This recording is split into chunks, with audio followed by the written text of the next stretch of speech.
I just struck gold here. This was my binder. It kind of served as my resume for a lot of years. I remember walking this thing all around the Interbike show, like visiting sponsors and stuff, this big clunky thing. You want to hear the opening line?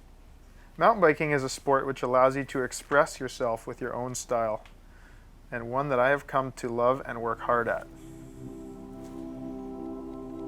Not bad.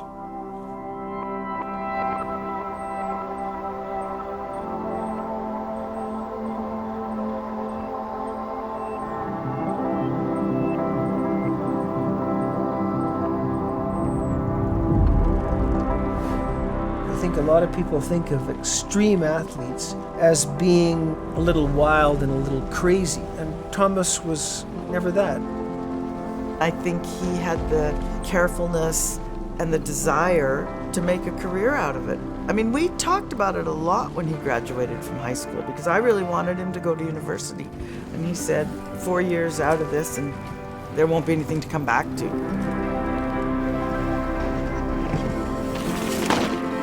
I've spent the last 20 years competing, filming, riding my bike all over the world, and it's hard for me to pinpoint one thing that has led to the length of career that I've been able to enjoy. It's a combination of things. Probably first and foremost, just a true passion for mountain biking. I really enjoy riding my bike, and I think that's what has allowed me to do it for so long.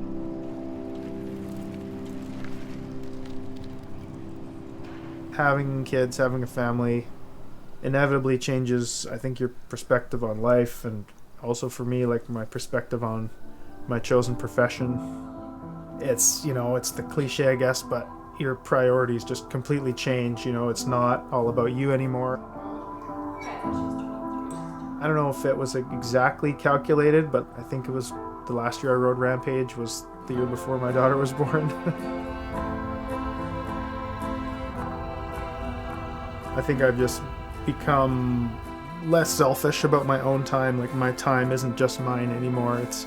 It's theirs, and I love sharing my time with them and getting as much time as I can with them.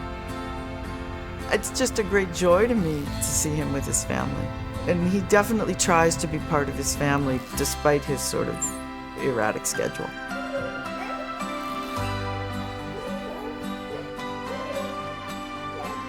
Yeah, I've been even more sort of dedicated to my job and trying to be as efficient with my time as possible. I think having a family's made me a better professional.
I didn't actually start mountain biking on the North Shore. I grew up in Edmonton, Alberta, which is probably not the first place you'd think of when you think of mountain biking.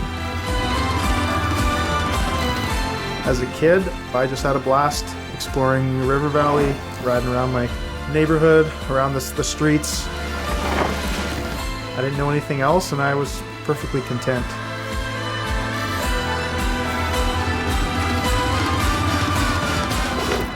He spent a lot of time in that alley. Everybody who I'm still in contact with from Edmonton will talk about the kid who did the wheelies up and down the street. This alley was really my one of my first introductions to mountain biking. My neighbor across the street here, one day, shortly after moving into our house, I looked out and I saw him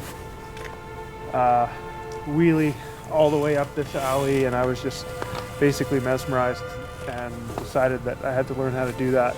You, I forget your first name, but Vanderham. Thomas. Thomas. Yeah, we bought the house from your mom and dad. I heard you're famous, so I should get your autograph. No, nothing like that. No. Yeah. You're obviously still riding? I am still riding, yeah. When we announced that we were going to make the move to North Vancouver, Thomas was not happy. He was not wanting to leave the scene that he had here. On the trip that I took to check out the scene in Vancouver, I visited a bicycle shop and was able to get my hands on a video that the guy in the bike shop thought Thomas would appreciate. I gave the video to Thomas. He took it downstairs, came up half an hour later and said, "Okay, I'll move to Vancouver." My name is Thomas Vanderham.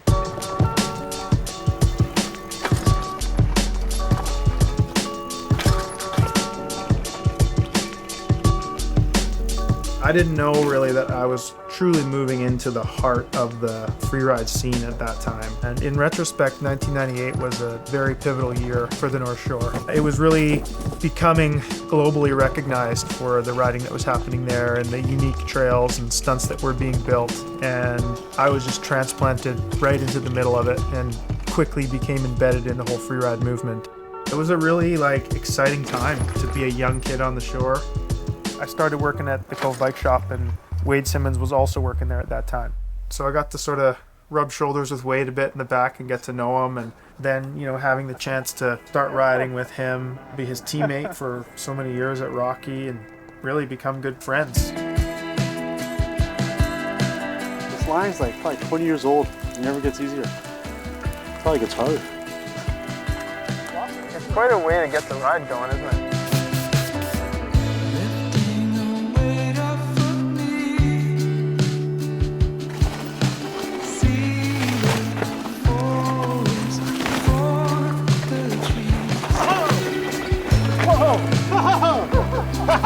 I dropped it. The chute's the easy part. That's almost as good as a third cup of coffee in the morning.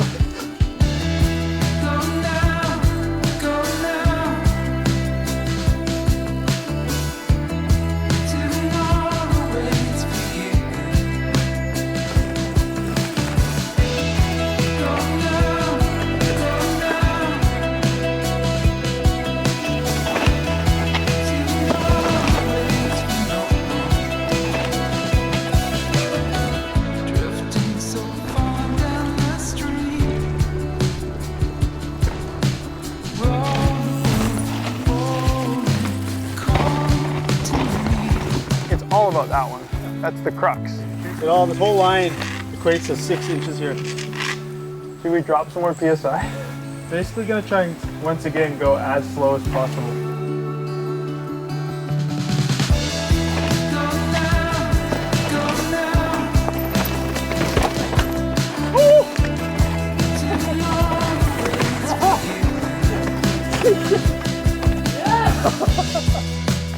Wow. I got a little offline there. That's ridiculous. That's ridiculously slippery.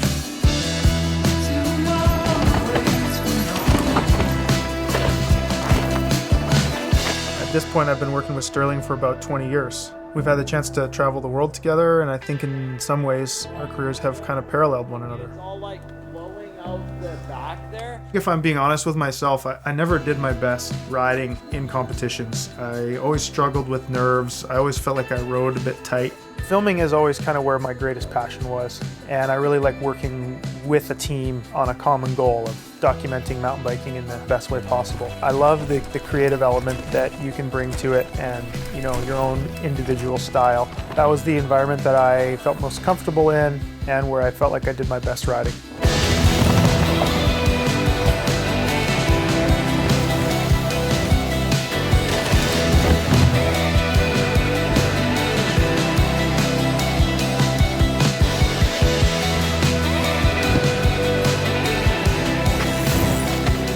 That might fire a little bit in a second. I'll get up there.